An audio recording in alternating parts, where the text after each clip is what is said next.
Well, hello everyone. Welcome to day 4 of ATD-ICE 2024. I think it's day 4. Man, it's been a long but rewarding conference so far. Picked up lots of great stuff. Today was no exception. I'm going to try doing this while the sun is still up and try not to screw it up, because yesterday I did it. I hit the pad here, it stopped my video, and okay, we're waiting until morning. So I'm not touching anything, and let's get on with the show. So today we started with the keynote, Daniel Pink. First of all, awesome, but we'll get to that. To kind of warm them up was the band. Absolutely amazing band, talking about the power of music. Yesterday I told you about how New Orleans is a music town. There's dancing, there's music everywhere. A wonderful town. I enjoy the town. If we can just move it north where it's cooler, that'd be awesome. But no, there's something wonderful about this town. And Holly Ransom, who is kind of tying everything together, pointed out that it takes only 9 minutes of music to move you into happiness. It takes, I think, 13 music to get you out of a slump, 9 minutes to drive you into happiness. So, yeah, I play music all the time. Love it. The lead-in to the keynote was Jim Caprarera, who is the chair of ATD, the board chair, and he's talking about his journey through instructional technology and design. But what he really emphasized was the importance that L&D, learning and development, get a seat at the table at the highest levels, because there's conversations happening that training and development can help to improve the organization, right? And I know from my experience, one of my personal grumbles is I don't get a seat at the table all the time, and I'm getting it more than I used to, but still not there. And we need to be there, because we are leading, for example, this AI. We're at the cutting edge of this, right? Keeping an eye on what's going on and how it affects the organization. The good news is that the projections for talent development is on a rise. It's on a growth, 8% growth to 2013. A lot of folks that are in talent development did this. This is their second, third career. And so that's good. That's good news, right? And we're in it because we're trying to make a difference, right? We're trying to help others level up, as I said yesterday. And we're trying to make a world, as the vision of ATD says, to make a world that works better.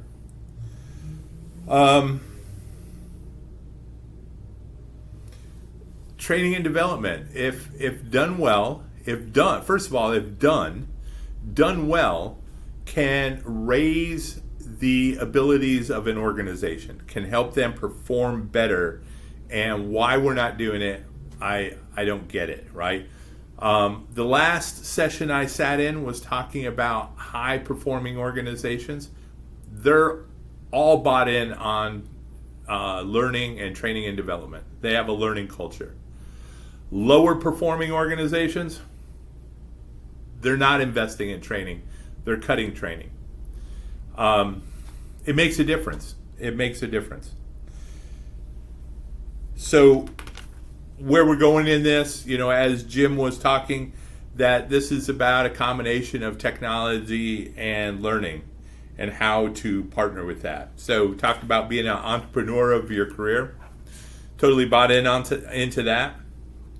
Talked about the ATD capacity or capabilities model, which is talking about personal growth, your professional growth, and then one area that we really need to focus a lot more on is the organizational capability and helping organizations get better. So There was a, kind of looking at these organizational skills. He highlighted two that were, as folks rated them, were way down at the bottom, and that was future readiness and the use of analytics, that they were rated low, but really affect the organization. And so we need to think about how AI, affects the future of an organization and, what the future applications. So today I sat in on a couple AI sessions that were quite good. But then Jim got done talking, right? Just kind of emphasized the whole point of the importance of talent development, the importance of, raising the skill level of your folks, that we don't do this well. Then came Dan Pink, and his presentation was 5 ways to navigate what's next. And so he starts off his presentation, right, kind of asking what day it was. But specifically, it's the 142nd day in 2024. And then he shows all the new, headlines from the news from basically the past month of all the craziness that's going on. We're doing good in the economy, but people think we're not doing good in the economy. That 9-to-5 work week is done, looking at 4-day work weeks, working from home. Just all kinds of crazy stuff. And he asked, what's next, right? We've gone through COVID. We've done, ChatGPT came out. What's next? What is going to happen to us next? And he said, I don't know, right? And nobody really knows. But we have to figure out what we're doing. And he said this period of time is the great sorting, right? That we've learned before. It was like, it's impossible to work remotely. And then we did for 2 years. It's impossible, everybody has to be in the same room at the same time. Why? Right? And so he went through a lot of list cases, that we really need to think what we're doing, and more importantly, why are we doing it? And as we move forward, that we can't come up with the solutions, concrete solutions right away, that we may have to act first to then better understand what's going on and then make a decision, which for risk-adverse institutions, this is going to be a problem. Okay? But then he started breaking down his 5 ways to navigate this. He talked one about this study dealing with Legos and bridge building. And, part of this is folks were trying to add things to the bridge, and the bridge wasn't holding up. So someone came up with the idea, well, let's take things away, and that ended up resulting in a better bridge. Our gut reaction is we just add on, when in fact maybe we just need to subtract. And what we're doing, right? Because we're overwhelming what we're doing, right? It's like, well, this didn't work, so let's add this, but we haven't taken anything away. So one of his recommendations was create a don't list, right? Things that you're just not going to do anymore, right? Number 2 was talking about ways to kind of uplift your employees in a very simple way is ask them how they're doing on their progress, right? Was it motivating? Was it not motivating? Are you making progress? Because people want to have meaningful work. There's a book he referenced called The Progress Principle from 2011. I have to go check that out. And another one called The Ritual Effect. So, but one takeaway from the day was every day just kind of do a journal entry of what are the things that you made progress on. 3 things, that's it. 3 things, progress. And he says this will help you even do things better in the future. The third point that he had was that they did a research study where, dealing with cooks, and if the cooks could see the people they were cooking for, that there was a 10% increase in quality, which tied back to the fact that they want a sense of purpose, that they understood the why. And he basically, as we tie this into working in our workspace, we need to focus more on the whys than the hows. And this ties back to yesterday's Matthew McConaughey talking about, best way to direct me is don't tell me what to do, right? I'm easy to direct, but don't tell me what to do. And kind of the same thing, right? If you explain why, give a sense of purpose, that you can improve things. So something definitely, provided some strategies for that. This was a nice study because this deals kind of with higher ed, right? Everybody gives tests, but the time of the day in which you give the test will affect the scores on the test. And the research is later in the day that you give the test, the scores will decrease. But there's a counteract to that, right? If folks are taking good breaks, getting some snacks into them, right, then their performance goes back up. So we get tired through the day, and it's important to take breaks, which has been kind of one of those constant themes throughout this conference, is making sure that you take adequate breaks, recharge, just like you have to recharge your electronic devices. Okay, so his keys to taking a break is 1, do something. 2, get up and move, preferably outside, preferably with somebody you like, and detach, which means leave your electronic stuff home, and go take a 15-minute break, but leave it in your office. And it's probably important to schedule these breaks. So lots of good advice there. And then the fifth one was talking about regrets. That they have done a world regret survey. They have over 25,000 regrets listed in there. There's 4 core things, which, he has a book that I did pick up about regret. And probably, one of those core regrets is the fact that people played it too safe. I know that is something for me that I play it safer than I need to. And as I said, I'm trying to leave my comfort zone a lot more.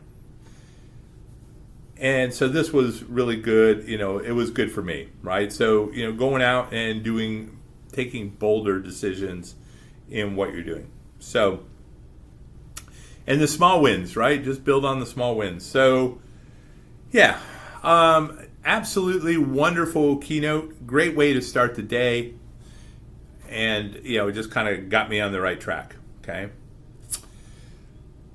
First session of the day, first breakout session was Innovate or Die, Harnessing Generative AI for Maximum Impact, from Julie McGovern and Courtney Hall. Okay. This was a wonderful presentation on how, using AI. And for these folks, they tied it to ATD-ICE, which is the assess, design, develop, implement, and evaluate, part of the whole learning development. And so they talked about the benefits of AI for the use in instructional design, things that we already know. It's more efficient, that you can personalize the instruction really quick, and get those data insights. So one of the ideas was, we have these case studies that they're often used in the classroom, but maybe you don't have a case study that's in your particular discipline. Well, you can take one, give it to ChatGPT and say, rewrite it for your particular discipline, right? Because the underlying concepts are typically the same. And so this is something that you can do, quite quickly. Okay. The challenges of AI are still there. One, it can cost some money, but it requires a human oversight, right? It requires still the human to do it. The human has to make sure that the stuff is correct on the way out. And there's also, from a corporate level, concerns of data privacy. Okay. They went in and talked about how you could use AI at different levels. So the analysis stage or the assessment, doing that data analysis, putting your feedback, your data, the questions that you're asking, the answers you're getting, put that in there. It can list learning objectives, right? Based on that information, here's some learning objectives to work on, and able to curate resources. And so they showed off a lot of cool tools like Miro Assist. They showed Beautiful AI. So a couple of quantified AI. They showed these off, and some really, really nice stuff there. On the design aspect, you can brainstorm your instructional approaches, right? What activities are you going to use? How you're going to approach this? It can help design your course, right? Put together an outline, decide, what's in your videos. You can get it to do a lot of these things and recommend the assessments you're going to do. Development stage can help you generate videos, create quizzes, do prototyping. It can, move you forward on that. The implementation stage, customized simulations. This is where that quantified AI came in. And I think this is something that would be wonderful in a communications department, teaching students about public speaking, where you can actually give a presentation to a virtual audience and they will critique you. Absolutely cool. And I will certainly be talking to folks about that. Where you can get immediate feedback on the stuff that you create, and the ability to adapt, right? Adapt to learning needs. Okay. And then finally, the evaluation stage, analyzing performance data as it's coming out, identifying areas where you can go fix things, identifying where you can make improvements. This can be done based on the test banks that we're providing, pulling that data out, identifying very rapidly where tweaks need to be made to instruction or possibly quiz questions, things like that. And the other place is communicate findings and recommendations, right? Things that getting that seat at the table where you can provide an email of, hey, this is what we've learned throughout this process. And they gave a couple prompts in there that were pretty cool. So one of the things that I want to do is do a workshop for next level stuff on AI for the directors at the college. And so that's one of the things on my to-do list, and we'll just go make it happen. Then I had an opportunity to sit in a session from Carl Kopp and what to steal from famous games to create engaging learning. So his presentation was basically a game, right? And the tools that he used were like Poll Everywhere. They weren't really complicated. Used a slide deck, the cool things that he was doing. He basically, created this mystery, and you had to go explore different places in order to solve it. And it was given as a presentation, and all the content was covered. It was done very engaging. I've gone to see him a couple times dealing with micro-learning and also other game-based stuff, so I knew what I was getting into.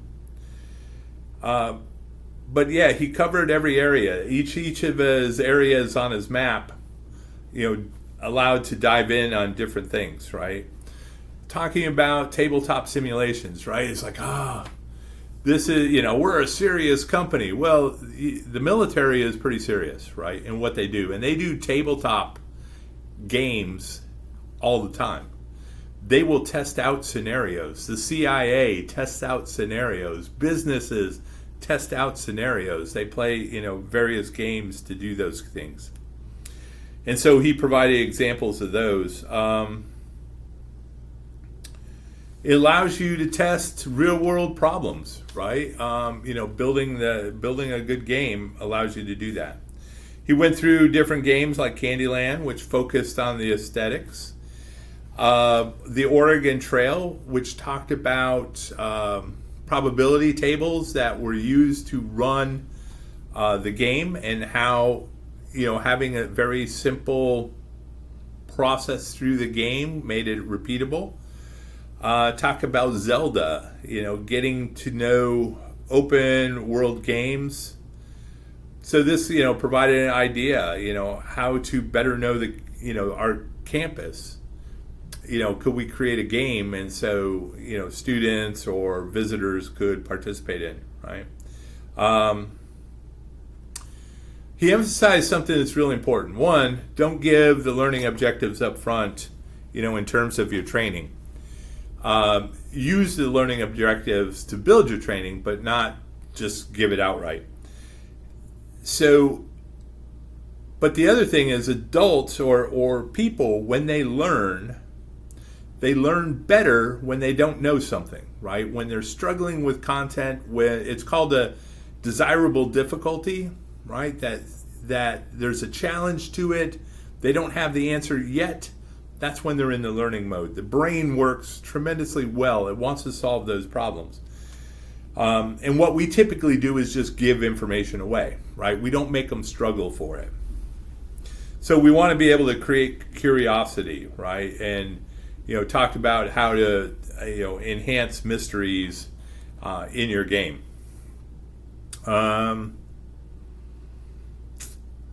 Card games, right? Talked about different card games, how you can use that in the classroom, with scenario cards, and, people pull a card, you got to respond, or you can pass, or things like that. So another game was Zork, talking about storytelling, right? He said there, you can't find a bullet point in Zork, right? Bullet points are not natural, and we use bullet points all the time. And talked about the MIT beer distribution game, which that's a pretty cool game, something worth checking out. One other area that we looked at was around failure, right? That in games, you're allowed to fail. That's why you get multiple lives. The brain, once again, doesn't like to lose a life, but it's like, all right, let's do this again, right? And it's repeatable. You'll go in there and work on it. So you have to, in your instructions, give opportunities for failure, right? There's last year at San Diego ATD, one of the sessions was doing it as a game show, right? And nobody was put out because they didn't get it right. They were maybe a little frustrated, but not to the point they're I'm gonna end everything. So a lot of important aspects to that.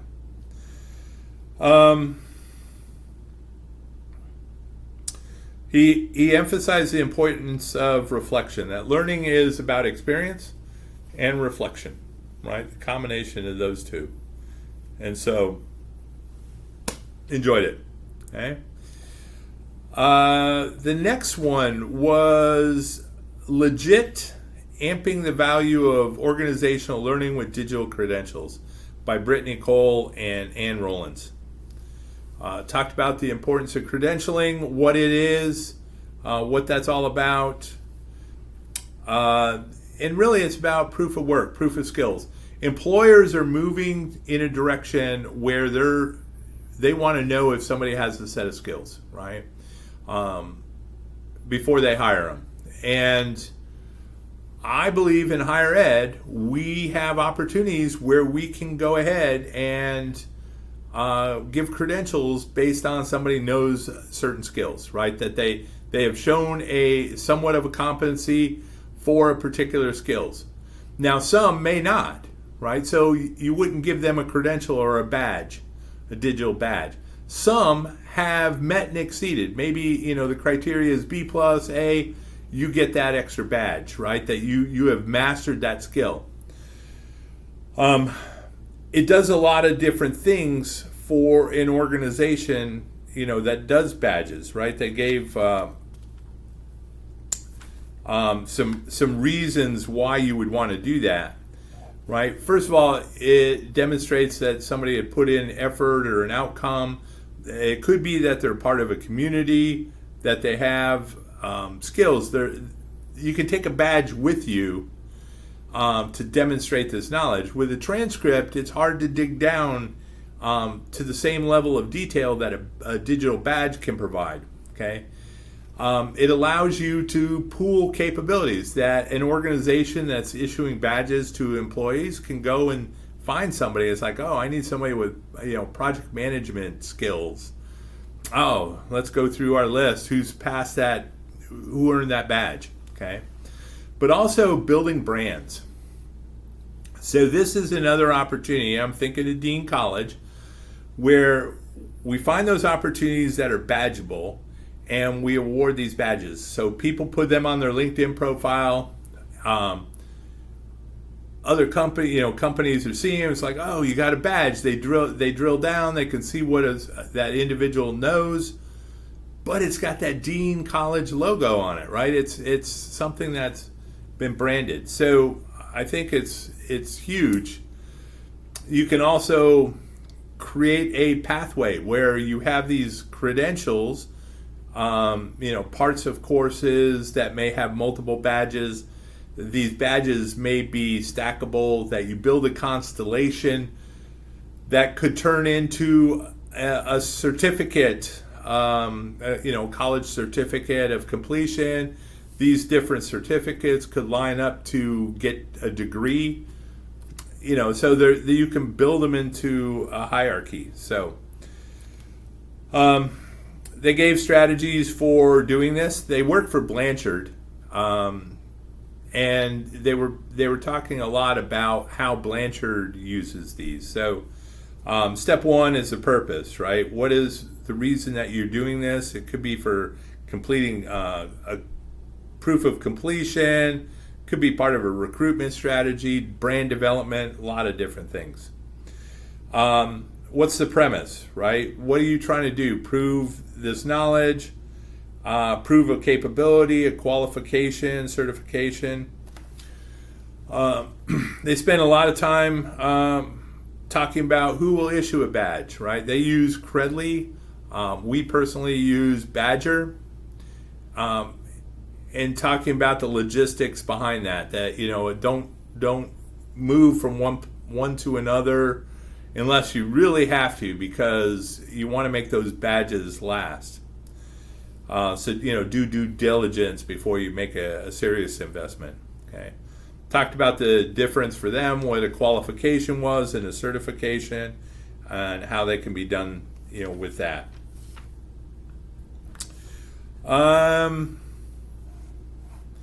Different use cases for credentialing at Blanchard was, success planning, so they can kind of manage their pipeline to higher positions, affinity groups, right?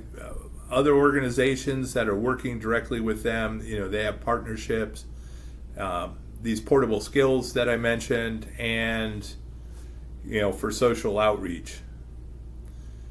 They provided an example on how to, badge one of their programs, both in online and face-to-face, how they went ahead and did that, and talked about the different roles that are important when considering a badge, from marketing to program manager, support, the governance of when is a badge issued. So absolutely good stuff. The last session I went to was a research report out talking about learning and development technology and AI. What the research says. And this is Tom Stone from I4CP, so the Institute for Corporate Productivity. All they do is research, and first thing they did was talk about what a high-performing organization is, or high performers are, in terms of revenue growth, market share, profitability, customer satisfaction, right? And that kind of moves them into this high performance group, right? He identified what he calls next practices, right? Not just best practices, but next practices, that they are leading on the bleeding edge of, only a few organizations are doing it. They're high performers, and the things that they're doing. So he talked about a lot of key findings. There was just a lot of data that he was providing, a lot of charts. Some of it was difficult to see, but kind of the emphasis is these high-performing organizations are investing in learning and development. That they are going to either spend more money on it or the same this upcoming year in doing those things. That talked about, in his second key finding, the use of AI. It was a focus on AI and how organizations are using it. And he kind of ranked them from like AI strategic plans, identifying use cases, what could be automated, what could be infused with AI, how they're communicating to their employees, how they are securing their environments. But one of the things that he emphasized is that we need to take time to go through all our job descriptions and identify the things that are going to be impacted by AI and, kind of get ahead of that. So that was pretty good. And so he gave an example dealing with the roles for instructional design, how AI will forever change the role of instructional designers, and he kind of pointed out what those are. But once again, outcomes of AI: time saving, productivity, cost savings, enhanced quality, and it allows us to divert employees to new tasks. High-performing organizations' next practices are matching, identifying skills gaps, right? Matching skills to employees, identifying those skills gaps, adaptive learning, and identifying career paths, which I thought was pretty good. Okay. He noted in his presentation how AI impacts work. So automating, right? Things, work that can be replaced because you automate it, or tasks that a person doesn't have to do because AI is automated. How it can augment, which results in increased productivity. How it can extend it, where you can scale, and create, where you're developing new skills. And so he provided a podcast episode. So I'll share that in my show notes or blog post that's coming out.